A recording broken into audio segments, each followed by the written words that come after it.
Well, hello and welcome to this English lesson about big tech. So in the world around us, a number of years ago, some companies started to get bigger, companies like Google or Facebook, which became Meta, or Amazon, the big online shopping giant, or Apple. There are a number of different types of businesses and companies, maybe some in your own country, that have grown to be enormous, and we refer to them as big tech. We also sometimes call them tech giants. So in this English lesson, we'll talk about the products and services that those companies, that those businesses provide. And we'll talk about a lot of words and vocabulary about big tech and big data and tech giants and all those types of things. So once again, welcome to this English lesson about big tech. Big tech. So when we refer to big tech, we refer to the companies around the world that have grown to such a size in the technology area. Tech is short for technology, that they kind of dominate that area. If you look over here, you'll see that Amazon dominates online shopping in many countries of the world. Tencent dominates gaming and a whole bunch of other things in China. Google is an enormous company worldwide that dominates in search and also runs YouTube. Microsoft and Apple dominate the operating system market. So these are all companies. I think Meta's in the middle there. Meta runs Facebook and Instagram. These are all businesses or companies that have grown to be enormous, and we rely on them every day. Right now, I'm relying on Intel, Amazon, Google, who owns YouTube, and NVIDIA in order to do this live stream. I have a laptop with an Intel chip. It has an NVIDIA video card to process the video, and I'm broadcasting via YouTube, which is owned by Google. And I've bought a lot of stuff from Amazon. We also refer to these companies as tech giants. So these are the tech giants. When you hear about Google, they are one of the tech giants in the world. Apple is one of the tech giants. So we use these two terms interchangeably, big tech or tech giants, the big companies that we all rely on.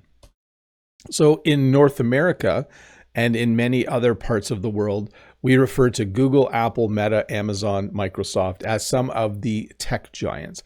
I know as you go to other countries in the world, you may have your own tech giants as well, but this is primarily who I think of when I think of the tech giants. And there's a few other ones that are growing, like OpenAI and those types of things. Search engine. A search engine is a tool you use to find things on the internet.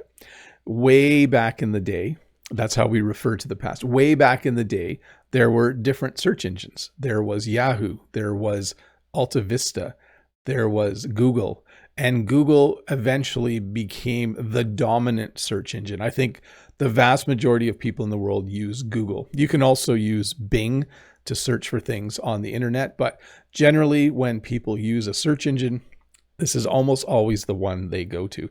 If they want to know what people were in the band that they used to like in the 80s, you can use a search engine to find that information. Social media. So this refers to Instagram, Facebook, TikTok. Excuse me.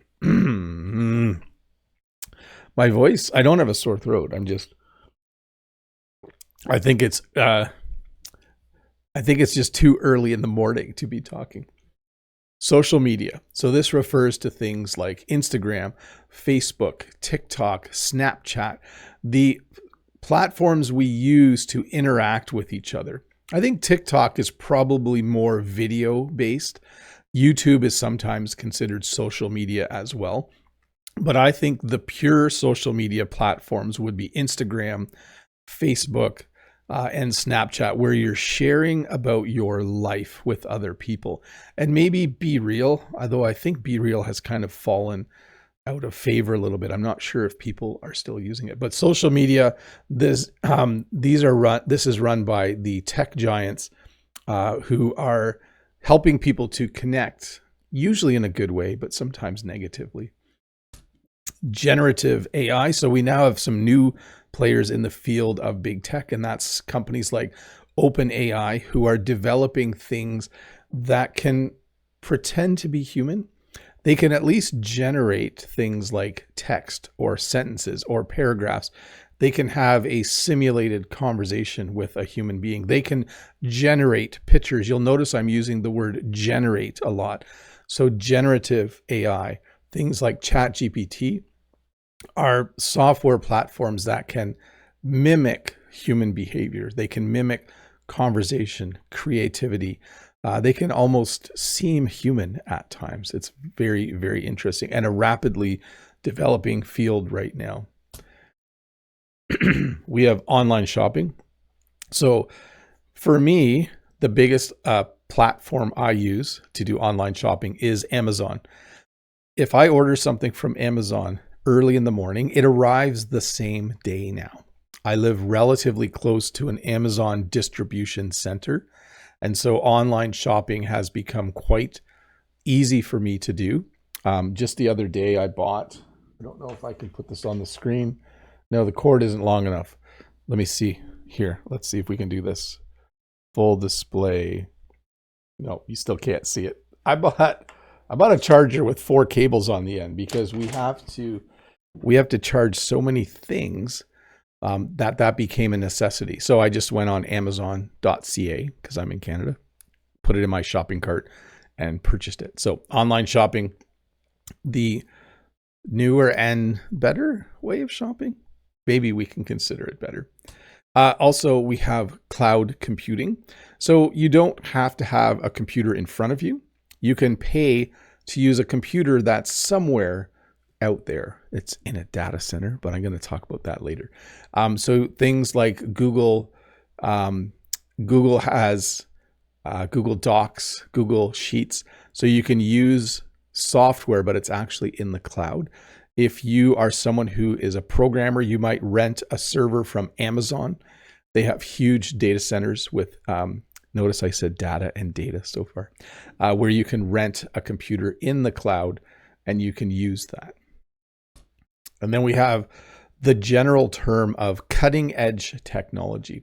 So cutting edge technology is anything that is new. When I was a kid, you couldn't send music from your phone to a speaker wirelessly because you didn't have a phone. The technology to send things wirelessly didn't exist, and there was no such thing as a Bluetooth speaker. So every few months, there's something new that gets invented. Wearable technology is another thing that we have. Devices that you can wear that track your heart rate or notify you if you have a message. So you have things like the Apple Watch or the Fitbit that help you do that. So a lot of big tech companies invent cutting edge technology, things like wearable tech, things like new devices like Bluetooth speakers a number of years ago, things that just make your life better, usually. I'm always kind of qualifying that statement every time I say it. Innovation. We use the word innovation to talk about things that are new or things that are new ideas. So as a teacher, I like to have a lot of innovation in my classroom. I don't want to teach the same way all the time. Sometimes I like to innovate a little bit. I look at, okay, if I'm going to do this lesson again, how can I make it better? Technology is built on innovation. When you invent a smartwatch, you want to innovate and make the next smartwatch even better. When you make a phone, you want to innovate and make the next phone even better. So innovation is the extending new ideas and having new ideas in order to make new things. Silicon Valley, not Silicon Valley. Some people say Silicon Valley, by the way, but it's Silicon Valley. That is the proper pronunciation. But even I know when I talk about it, I sometimes say Silicon Valley, but it's Silicon. I'm saying it right now, Silicon Valley. This is a place in the state of California. It's around San Francisco, San Jose. It's north of Los Angeles, but it's in the state of California. And it's a place where a lot of tech giants have their head office or at least one of their larger business places. So things like companies like Google or Apple or Facebook. I'm not sure why Silicon Valley started. I do know there were a few companies that were there very early, but it is, a place in the state of California in the United States where there are a lot of tech companies. Silicon Valley, not silicone. Silicone is like a substance you use to glue things together or seal things, but silicon, hopefully I'm saying it right. Algorithm. So you might hear a lot of talk about the algorithm. The algorithm. You might hear a lot of or read a lot of news stories about the algorithm. An algorithm is simply like a mathematical equation or a computer program that does things. There is an algorithm working right now to promote this live stream for people learning English to other people on YouTube. If you are someone who has watched one of my videos in the past, and you watched the whole video and maybe watched a second one, there's a good chance that the algorithm knows that you are interested in learning English. And it might show you the thumbnail for this live stream right now because it knows you might be interested. So the algorithm is interesting. On a platform like YouTube, it learns what you like, and then it tries to show you videos that you might want to watch. There are other algorithms as well. Here's my favorite algorithm story. One time I was looking to buy a new popcorn maker, and I did a search and I looked at a couple different kinds of popcorn makers. And then one of the algorithms on the internet that tracks your interests decided I wanted to see ads for popcorn makers for like a month or two afterwards. Every web page I went to, there were always ads for popcorn makers because some algorithm was tracking what I was interested in. And then you have what's called a feed. So a feed can be almost anything. On Facebook, you have a feed of all the recent posts. When you go to a news website, you'll have a news feed. This is the internet giving you things you might be interested in clicking on. So with a news feed, when I go to the sports news feed, it probably knows I'm in Canada. And so it's showing me news feeds from, I think, the Professional Women's Hockey League. It looks like there's another article up here that's from Vancouver and Toronto. So somehow the algorithm knows that I'm in Canada and thinks I'll probably be interested in hockey. And so this feed, it's showing me what it thinks I might be interested in. So there can be a news feed, there can be just a social media feed. All of these are used to refer to the information being given to you. So there are two pronunciations here, and I use both. You could call this a data center, or you could call it a data center. I think because I'm Canadian, I probably pronounce a lot of words two different ways, and I don't even know why I pronounce them that way. So this is either a data center or data center. They are building data centers like crazy all over the world right now. So a data center is a large building filled with computers. This video lesson is going through my internet connection to a data center somewhere. And then there's a computer in that data center sending this out to all of the people who are watching it. So a data center is a large building where there are lots of computers, which we usually call servers, which are sending the information out to everyone around the world. And then you'll have something called a server farm. So a server farm is simply a large collection of computers dedicated to doing one job. So this might be a server farm at Google, and these servers might be in charge of broadcasting Bob the Canadian's live lesson, or maybe all my English lesson videos are stored in this server farm. And if you click on one, it will show it to you. And then there's something called an ecosystem. So when you start to buy technology, sometimes you buy into a certain ecosystem. Some people buy into the Apple ecosystem. This means you probably have a MacBook, you probably have an Apple Watch, and you probably have an iPhone. So you've decided to buy tech products from the same company. I usually use the Google ecosystem. My phone's a little dirty here. So I have a Pixel phone, and I use Google Docs and Google Drive. That's part of the Google ecosystem. So it depends on what you like. I know people who are part of the Apple ecosystem, and they really enjoy the fact that everything connects together so easily. So when you buy a lot of tech products from the same company, you're part of their ecosystem. So your watch, your phone, your laptop, etc., etc. Then we have machine learning. So machine learning refers to the ability of machines to analyze large amounts of data or data and to come to conclusions about it and to teach themselves about it. The best example, of course, right now would be generative AI, where the artificial intelligence is consuming large amounts of data and using that data to create new output. So it's kind of learning as it goes along. I did a really fun activity once with machine learning where we had to program a virtual race car to go down a racetrack, and it would just it would generate a car and send it, and it would crash, and then it would figure out why it crashed, and then it would eventually, after sending 10,000 virtual race cars, one would get to the end because it would use machine learning to figure out how to get to the end of the racetrack. It was very cool. Not a real race car, like on a computer screen. User data. So when you are on the internet, you give information, you give your name, your birthday, maybe your Visa card number when you're buying something, and that is all considered user data. And you want to make sure that your data isn't stolen. Sometimes criminals try to break in and steal user data because they want to know your name. They want to know your date of birth. They want to know what your Visa card number is. That would be really, really handy for them.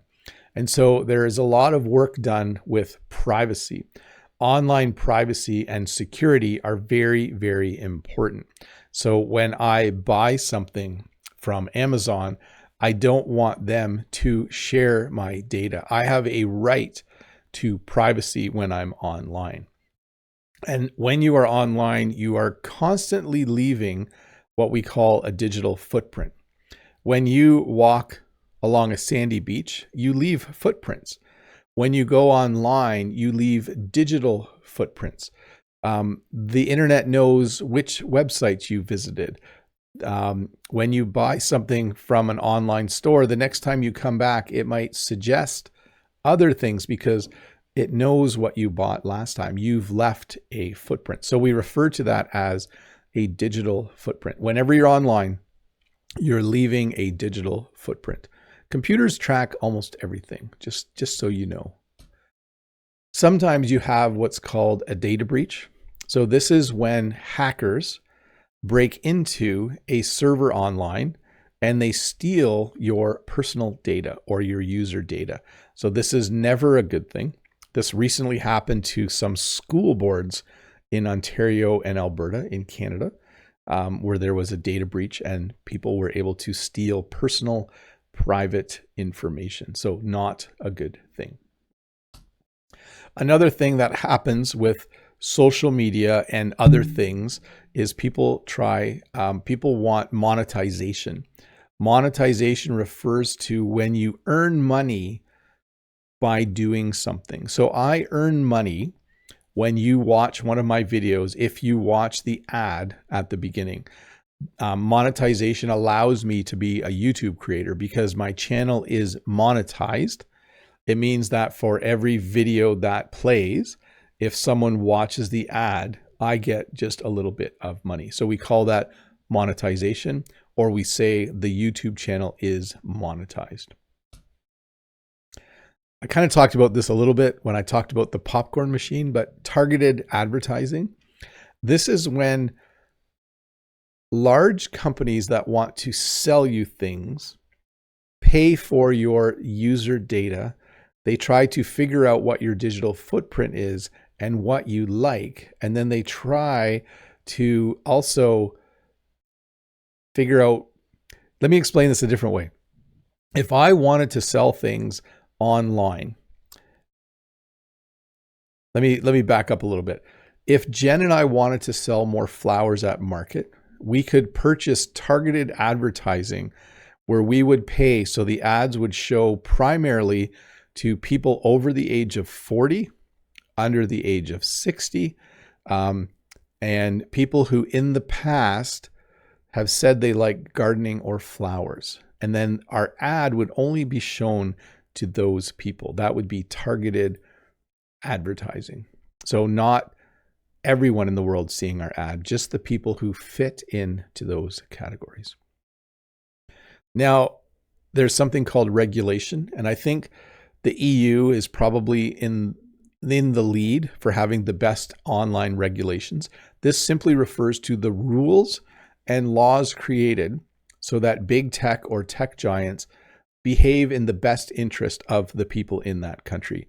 In Canada, we have fairly good laws and regulations, but in some places in the world, they don't. But when you have companies that are as big as some of these companies, you need laws and regulations so that they do what's good, not just for their own profit, but for the people who are using their services.